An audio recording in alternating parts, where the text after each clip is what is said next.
Hi guys, welcome back to the Real Talk with Rhi podcast. I am your host, Rhi, funnily enough, from, the title of the podcast. Anyway, today we are talking about packing for family trips. We're talking about tips for packing for family trips, and we're talking about why this is important for us as mums, as parents, as caregivers, specifically when we have neurodiverse families, neurospicy families. Perhaps we're dealing with autism, with ADHD, and we're going to share some tips, but also talk about how it impacts us. So specifically, if you're new around here, you may not know, I have 4 children with autism, and I was recently diagnosed with ADHD. So I've always found packing quite overwhelming and daunting for multiple reasons. And my recent ADHD diagnosis makes a lot of sense of this. So the first reason I find it quite kind of overwhelming and daunting is from experience of going away and having forgotten a crucial item for one of my children or for my husband, and it ruining the whole day for that person and therefore for the rest of the family. And my husband does not have a formal autism diagnosis, yet he is very similar to the children, and between us we kind of accept. He's very much like, yeah, okay, there's autism here, whatever. I very much agree. And because his struggles and challenges then are similar to that of the children compared to my struggles and challenges. So ultimately, there have been previous trips where some item has been forgotten and it has, like I said, spoilt the day for that person, therefore the whole family. And I think this is something that's quite common with people with autism, that something that seems quite small, quite insignificant perhaps to a neurotypical person can feel quite a big deal, quite central and quite pivotal to someone on the spectrum. And I think largely this is because travel is change. Quite often people with autism struggle with change. So in order to manage that change and enjoy the travel, it's kind of important to have constants, to have certain things that you would have at home, to have things that you're used to. And this is why I feel like there's more pressure on me as a mum of children with autism, because if I forget something, it's not like, oh, well, we'll just manage without. It can cause a lot of upset. So there's that kind of pressure I've always felt. But then since I've realised, if you watched a very recent Come Pack with me that just went live on my main channel, Mummy of 4, then I talked about this a bit. But this was the first time I'd done any packing since my ADHD diagnosis. Almost said the wrong word. ADHD diagnosis. So it's my first time I've done any packing since. And every time I do things that I've done forever, like packing, organising, whatever, since my diagnosis, I'm looking at it through a new lens and being like, oh, this is why I do this. This is why I'm like this. And this is why I find it quite overwhelming. So ultimately, I find it quite overwhelming to get started because it feels like a big thing. I feel the extra pressure from the, if I forget this stuff, then there are going to be all these ripple effects and I'm going to spoil people's days. So I feel all this pressure. It just makes me want to procrastinate it. It builds it up in my mind. And then my quite scatty brain doesn't necessarily want to logically sequence things in a sensible order without me really forcing it to. So these tips are really aimed at, I'm sure they help everybody, but other things that I've done as kind of workarounds to pack for my family for trips when I feel this extra pressure and yet I still feel these ADHD challenges while I'm doing it. So my first tip would be to make a packing list. Now, I have done this for you, and this is something that's really, really helped me. I have created, ages and ages ago, I created some printables. If you just go to mummyof4.com/join the club, MUMMYOF and then the word FOUR.com/join the club, then you will get my Ultimate Mum bundle of printables, and in there we've got the packing list. There's a packing list for self-catering holidays. So if you're just going, like we just went to Alton Towers, we just got back. So it was like a theme park trip. It was a press trip. So we were invited there by Alton Towers. It was loads of fun. But I just ignored the little section when I was packing there, which you'll have seen in the Come Pack With Me video, where it was talking about things for self-catering holidays. Like I didn't take laundry detergent and stuff, so I just ignored that little section. But there is an everything you need to pack for self-catering holidays checklist, but then there's also a checklist of clothing items that you can tick off by person. So you can put the person's name across the top, or all the different people that you've got to pack for, and then all the items down the side you can tick off, tops, pants, shoes, all the things.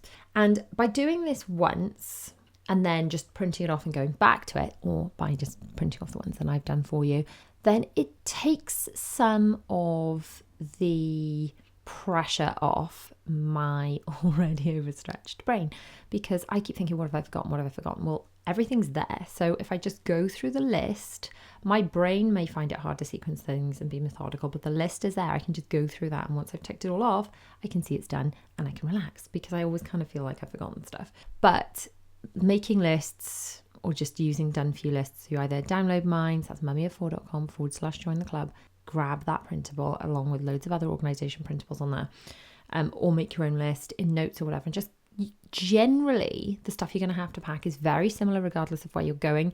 You're always going to need toiletries, you're always going to need toothbrushes, things like that. So the basics are there. And this is why, if you see my Pack With Me videos, like we only went for 2 nights and we still took what looked like a ridiculous amount of stuff. It's like, oh, it's embarrassing we need so much stuff, but there are 5 of us and there are certain things we always need. You always need charger plugs, you always need toiletries, and those things are kind of the same whether you're going for 2 nights or 2 weeks.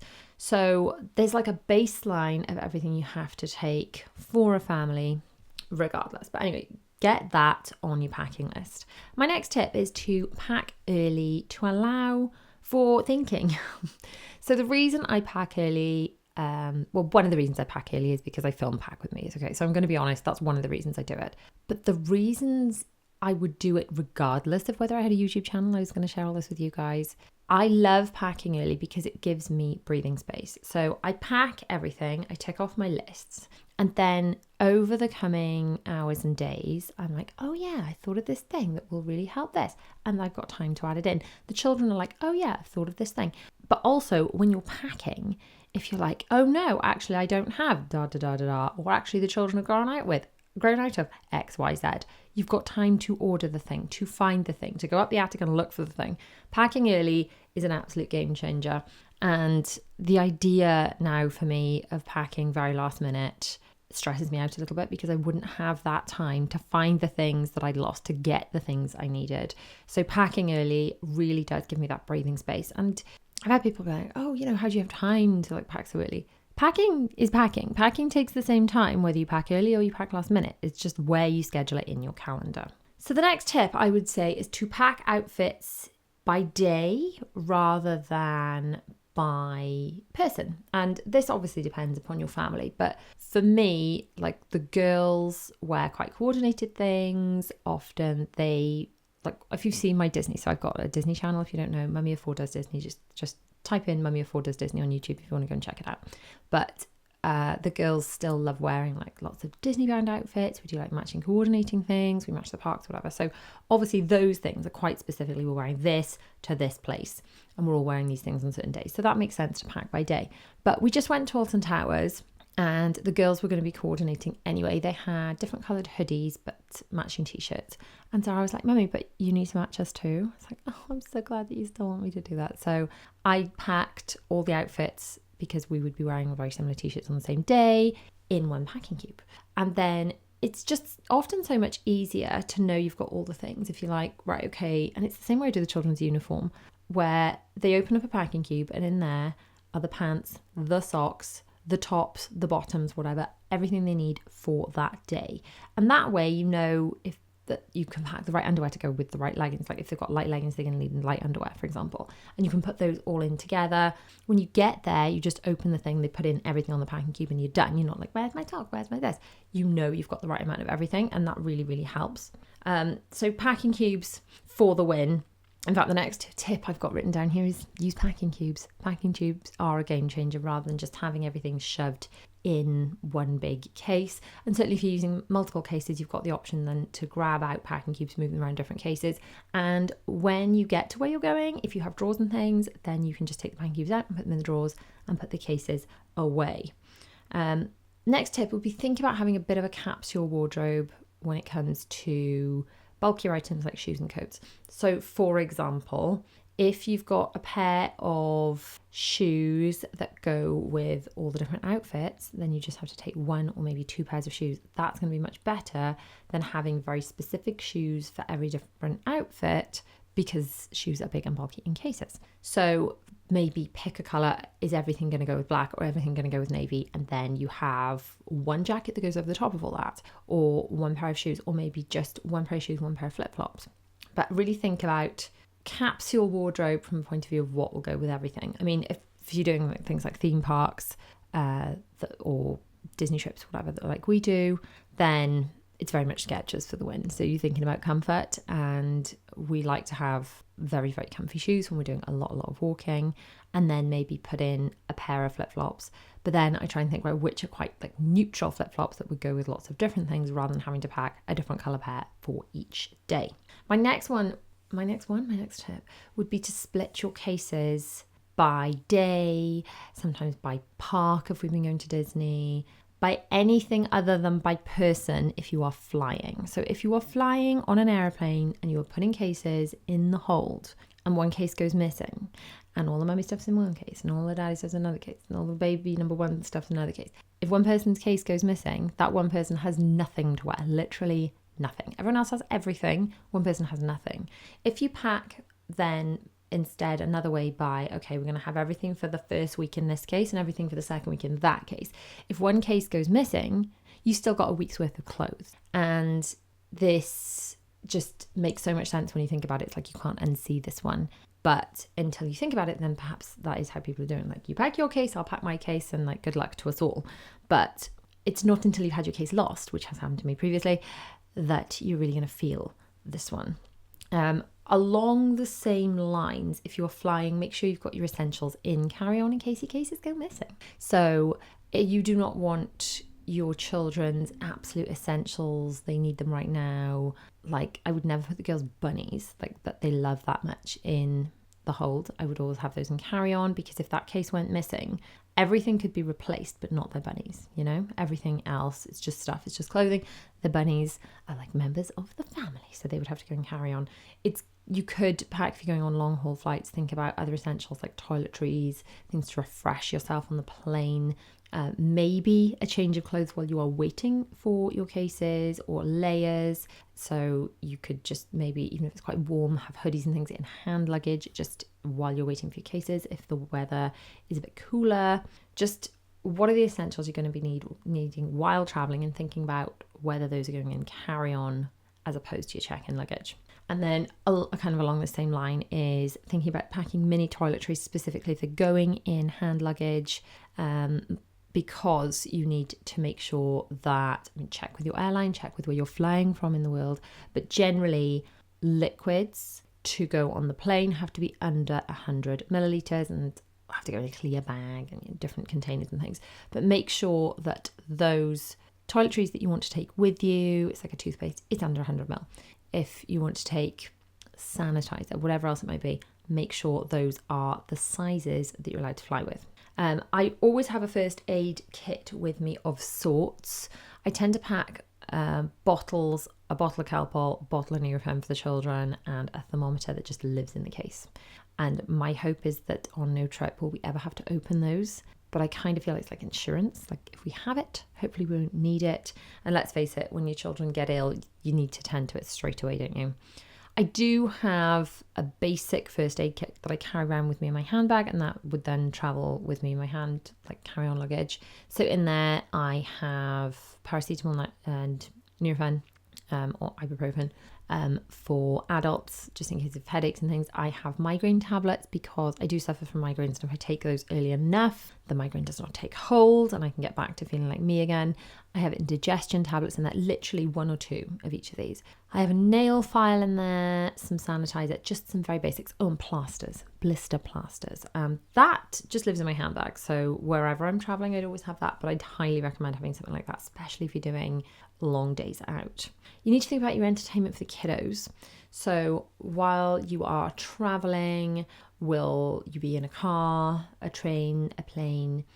And how are you going to keep them entertained? Have you got books? Have you got audio books? If they're in the car, what is going to make them not travel sick? Because I don't know about you, certainly if I'm sitting in the back seat of the car, can't look at my phone for too long, can't read without feeling really, really sick. So have a think about the type of entertainment that you are taking along for your children, because you don't want it to cause travel sickness. Following on from that, I don't know if they're a placebo or they work, to be honest, but we do have those travel sickness bands. They're kind of cloth, and there's a button which presses on the wrist, and the children wear them on their wrists sometimes. Of my 4, Zara, my youngest, is the one who's likely to get travel sick. And then she wears the travel bands. I don't know if they work or if they're placebo, but quite frankly, does it matter as long as they actually work?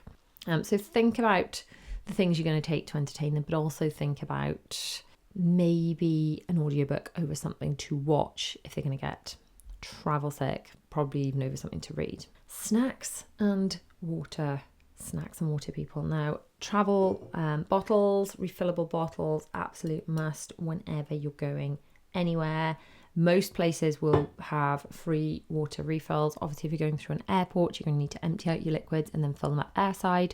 And if you're traveling anywhere around the country, going to theme parks, wherever it might be, water. I hydrate so much when I'm at home. So whenever I'm at home, then I always have my massive, can I take a quick drink? I always have my massive Stanley cup with me on my desk, and I hydrate so much. And then even with carrying water bottles with me while we're away, I still struggle to hydrate as much as I do at home.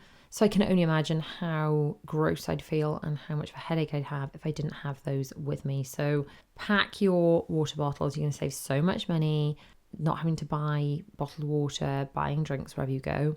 And again, snacks, because even if you're planning to go somewhere and buy snacks, maybe you're not at the place you want to be at by the time your kiddos are hungry. So even like when we do our Disney trips, half of the fun is buying and trying different Disney specific Mickey shaped snacks. We do that a lot. I still took so many snacks with me last time to Florida, and I was so grateful for them, because the children would snack on them while we're waiting in the room before we've left, or while we're waiting in line for something. Game changer. Honestly, if you're not thinking about packing your snacks and having your snack game as a parent, it'll change your life. So another thing to think about, if you're traveling, well, let's see, pretty much anywhere, I suppose, these days. I was going to say UK. I'm filming this in June. I'm wearing a long sleeve top right now because it's cold. But equally, we could be suffering with sunburn later today. There's just no way of knowing. I found the weather equally random and changeable when we've been to Disneyland Paris. We've had kind of, wow, let's get out the sun before we all burn in the morning, and then monsoon rain in the afternoon. That, we've had that. Obviously, Florida, very similar. Ultimately, tell me a place where you're going to holiday that's going to be consistently just one type of weather. Maybe there are places, but they're not places that we've been to lately. So think about looking at what the weather conditions are going to be likely to be when you are where you are going. Think about pack away waterproof coats, things like that. Think about layers. So maybe it's boiling hot in the day, but then you need layers in the evening. But checking the weather and the forecasts before you go while you're packing, very, very important. I know once we went up to Alton Towers, Sarah must have been either coming up to 1 or just turned 1, and we live in Wales, and the girls were wearing kind of dresses and long kind of knee socks, and they were looking really cute, and that was totally weather appropriate where we live. And we're driving, the closer we get to Alton Towers, the snow is coming down, and I've packed essentially for spring. So I had to get online and order next day delivery snowsuits. No word of a lie, snowsuits for the girls, because it was that cold, because I did not check ahead for the weather forecast. And this brings me back to a point really that most of the things I do, most of these tips I discuss, most of these things I do in my day-to-day life that form part of our routines before we go away, before we travel or whatever, are just me correcting mistakes I have made over the years and trying not to do the same thing again and trying to share it with you so you don't do the things that I've already done. So my next tip would be laundry supplies and washing up liquid. Now, if you're just going for 1 or 2 nights, you don't necessarily need laundry supplies. I'd always recommend packing a small thing of washing up liquid though, because this can be so multi-purpose. You can wash out your drinks bottles just in a sink. You can technically like wash a stain out of something. It's quite handy, you know, if like your kids get something really stainy like ketchup on something, you can kind of pre-treat it a little bit, even if it's not having a full wash. But definitely worth packing. I would take laundry supplies if we're going for longer than a day or 2, but 100% washing up liquid is something I always pack. Ziploc bags are super handy. I know I've talked about packing cubes, but Ziploc bags can be handy for snacks, for anything that might leak, and just for putting in the bag for, not sure what you might need them for, but when you get there, chances are you will. Make sure you've got copies of important documents. I like to have them in a folder on my phone, and also a printed out hard copy, old school version, for in case our phones just decide to die on us, or get lost for that matter. But having these copies, backup copies of documents, is so important, especially since these days everything tends to be digital. We did very randomly have old school printed tickets given to us. I think when we got to the airport, was it on the way to or the way back from Florida? But that did feel very retro. But still, important to have both the digital and the printed. Another tip I started doing many years ago when I just got fed up of the extra work of having to pack things last minute and having to remember things last minute, which we now know I struggle with that, perhaps because of ADHD. Maybe neurotypical people don't struggle with this, but I always did. But the last minute panic of, pack toothbrushes, pack the things that we use right up to the last minute has always stressed me out. So now we have travel toothbrushes. They're only basic, cheapy toothbrushes, but they live in the case. And then when I unpack, I put them all through the dishwasher because I don't like the idea of saliva just sitting there and bacteria growing on it for weeks and weeks before we next travel. So I put them through a nice hot dishwasher and then they all go back in the case. So it's like having fresh toothbrushes. And other things that live in the case all the time, chargers. We have chargers that just live in the case. And it's been such a game changer, not being like, where's my charger? Where's it? Having to take the chargers from around the house. Chargers are pretty inexpensive if you're buying, like Amazon owned chargers, and they're perfectly adequate for most devices. Back to chargers and things. We've also got plug sockets that are adapters. You know the ones I mean? So plugs that convert your UK plugs to European or UK to American plug sockets. They live in with the chargers and things in the case too. Thinking out loud right now, I took some of those adapters out because we were going to Alton Towers and I didn't need them there. And I need to make sure that I find them and put them back into where they live because we are traveling pretty soon. Actually, this summer we're doing another cruise on the Disney Dream. We're sailing out Southampton over to Spain. Can't wait for that. But on board, the sockets are not UK sockets. I believe they're all American plug sockets, although I can't remember if it was on the just the Wish or all of the ships. Some of the sockets were European, so it's worth packing both types of plugs. Comfort items for the kids. So this is something that I kind of add to all the time. So obviously the girls always take their bunnies, but one of the children, not mentioning any names, but one of the children had struggles with being away from home while we were on our last trip. And I feel that if I had packed a pillowcase that is same as the one that they have back home, that smells the way as it normally, like their pillowcase normally does, that would have helped to ease that process. So in future, rather than taking entire pillows, I will, if we're traveling somewhere new, pack my own pillowcases for some of my children because I think that is a comfort item that will really help.